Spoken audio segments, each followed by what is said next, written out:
Hi, I am Carlos. And I am Sue. Welcome to our channel. Please join us on our personal journey to financial freedom in retirement. In this, our fifth installment in our series on financial freedom, we continue with our journey of budgeting and planning our way out of debt.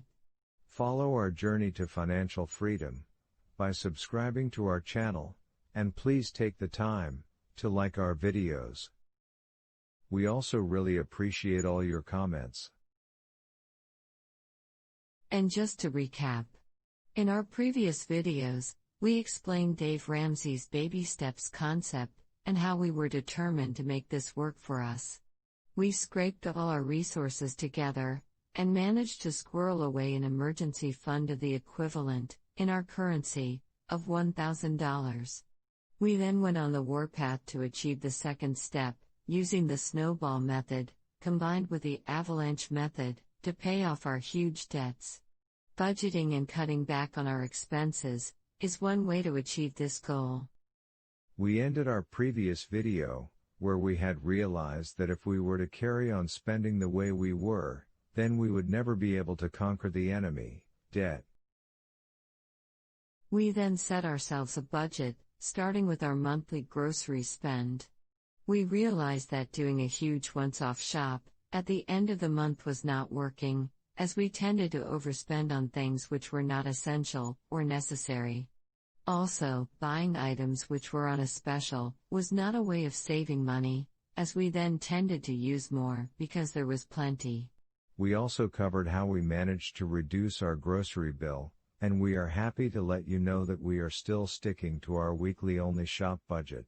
And we are basing this shop on what is left over in the cupboards at the end of each week. We have also formalized our weekly menu. 1 to 2 chicken meals per week. 1 to 2 meals with ground beef.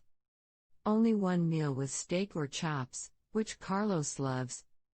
1 homemade takeaway style meal.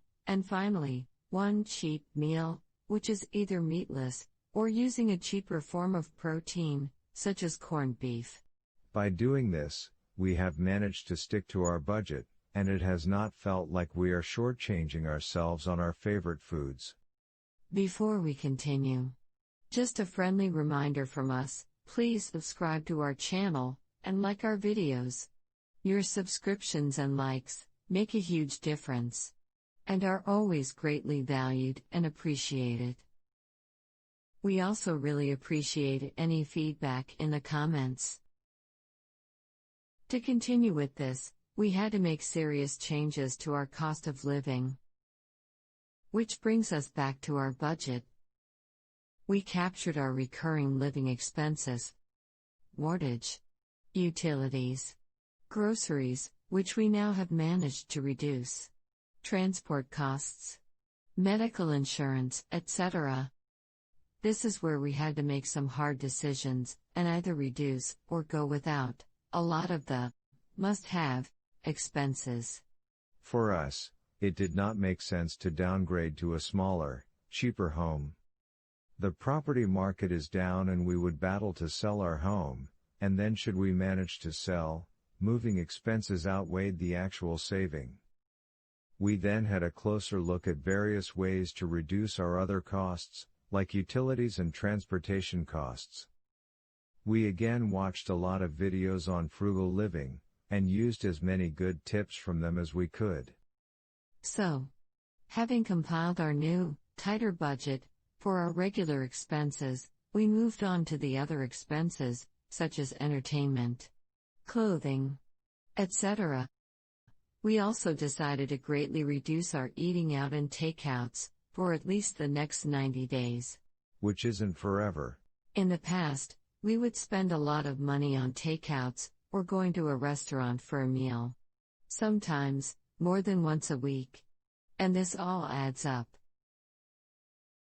And, since we were watching so many online videos, with a purpose, we did not need further entertainment, as we were already struggling to find enough hours in the day to do everything we wanted to do. Thus, next to the entertainment column, takeouts and sit-down meals, we could put a big zero. For at least the next 90 days. And, another positive to come from all this. Whilst sorting out our cupboards to find all those little rewards to sell so that we could fuel our emergency fund, we realized that we had way too many clothes than we actually needed.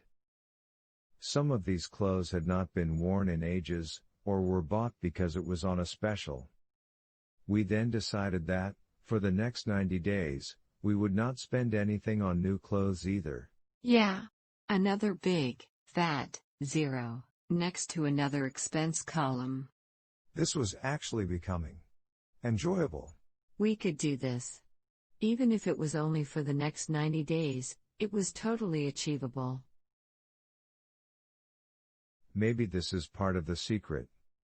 If we can get through the next 3 months, then maybe after 3 months, we will realize that it is not that difficult, and then we can do it for a further 3 months. Let's see. We don't want to count our chickens too soon. What Dave Ramsey suggests is that you draw up a zero budget.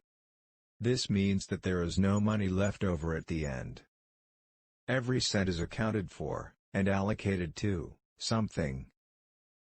The old adage of, pay yourself first, means that you should first allocate an amount to your savings account, and the balance is then distributed amongst the must-haves and the want-to-haves. In our case, the savings amount would go towards our debt repayment. Then the must-haves will be paid, and, for the next 90 days at least, nothing will be spent towards our want-to-haves. One of the people we follow is Kate Caden. She suggests that you name your expenses using funny or weird names. So for the mortgage we used Castle Funds, groceries became Munchie Funds, entertainment became Party Time, and so on. Another of those, not sure if it's only us, or if everyone thinks like that, moments. I think it shakes you out of your comfort zone, when you give the recurring, everyday expenses weird names. Then you end up looking at those expenses differently. And you question if you really need something, now that it is called something else. We came across several videos recommending the envelope method. With this method, you take your total monthly budget in cash, divide this cash into the various expenses you have. You then put this money into 4 separate envelopes. One for each week. The basis of this is that you have one envelope for each expense for that week, and when the money is finished, it is finished. We did not think that this would work for us. Firstly, living in South Africa, we felt it was a security risk, keeping cash on us, or at home. Secondly, we receive loyalty point rewards from various institutions when we use our cards, which can be redeemed for cash when you purchase at selected stores. So for us, it made more sense to use our bank cards and limit the usage of them, and the amount we were allowed to spend per week.